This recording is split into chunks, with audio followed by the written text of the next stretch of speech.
much for coming along here today. My name is Thanakit Indrapanit. My name is Thanapol Lekma. My name is Chanaya Sainitikul. My name is Nacha Satjan.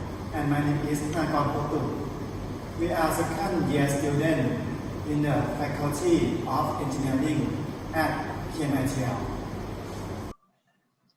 The purpose of this presentation is plastic manufacturing, and we have divided our presentations into three main parts. First of all, we would like to give you an overview of definition and type of plastics. Then we will focus on plastic manufacturing process, and the last of all, we will talk about the positive and negative effect from plastic manufacturing. In the first part, we will mention definitions and types of plastic. Plastic is a material that humans have invented and fabricated to help us lead a more comfortable life, and we can classify plastic according to two types of thermal property. The first is thermoplastic, also known as resin. It's a very popular and widely used plastic. Thermoplastic, if heat will soften and when it's cool will freeze, able to change the image. And the second is thermosetting, is a plastic what is resistant to temperature change and is able to resist chemical reaction very well. It is also difficult to stain, unable to transform, and there is no weakening. Nowadays, there are many types of plastic that can be recycled. Therefore, numeric symbols are inserted to facilitate the classification of plastics, which can be categorized into 7 types with 1. Polyethylene tetrapallate or PET. 2. High density polyethylene or HDPE. 3. Polyvinyl chloride or PVC. 4. Low density polyethylene or LDPE. 5. Polypropylene or PP. 6. Polystyrene or PS. And 7. Bisphenol A and others. The next point, which is the plastic manufacturing. The vast majority of plastic in use today is synthetic because of the ease of manufacturing and due to the wide variety of plastic types. Process can be further broken down into different types of plastic, but most of the plastic we use today are obtained through following steps. The first step is to extract the raw material, most of which are crude oil, natural gas, and coal. The second step is improvement by turning crude oil into different oil commodities.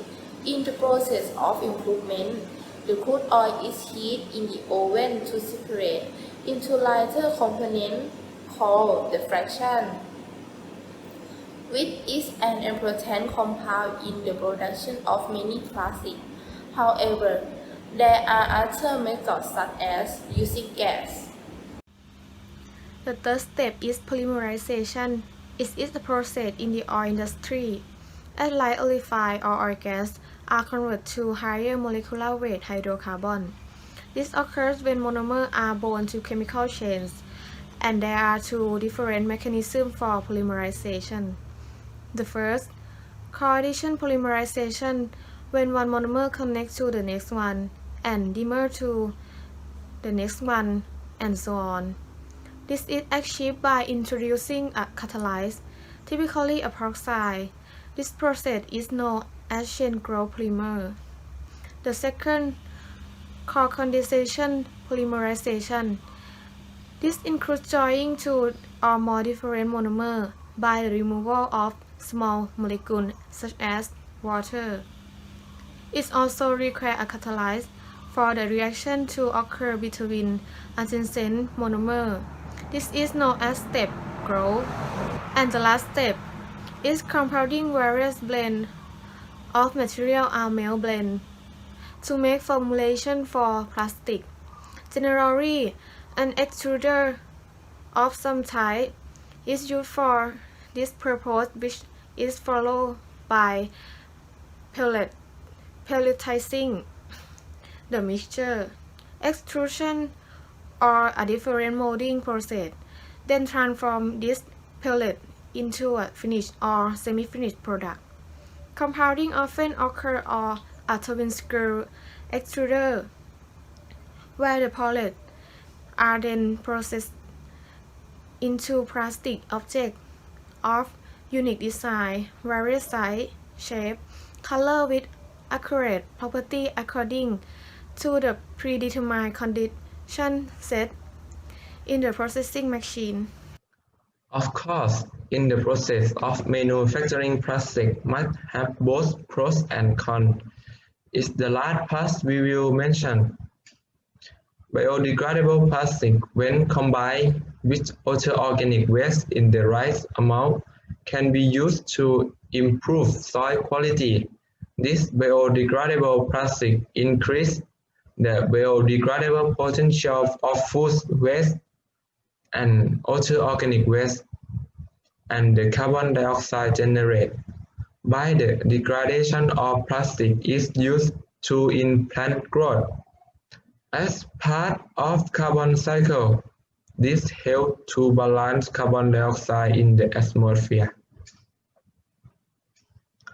Although plastics are biodegradable, but some plastics are so close that it takes years to decompose. The degradation phase of the plastic can cause adverse effects, including water pollution, waste pollution, contamination of biodegradable plastic products in the environment, such as degradation of plastic in landfill and other things. Is also dangerous for animals that swallow plastic because it cannot be digested in the stomach of animal. Well, this brings us to the end of our presentation. There are many steps and methods in the plastic manufacturing process. According to the characteristics of plastic, these plastics have made human lifestyle comfortable, but from the various processes involved, it also has negative consequences. Therefore, we should use plastic carefully and full efficiency. Thank you for your attention ครับ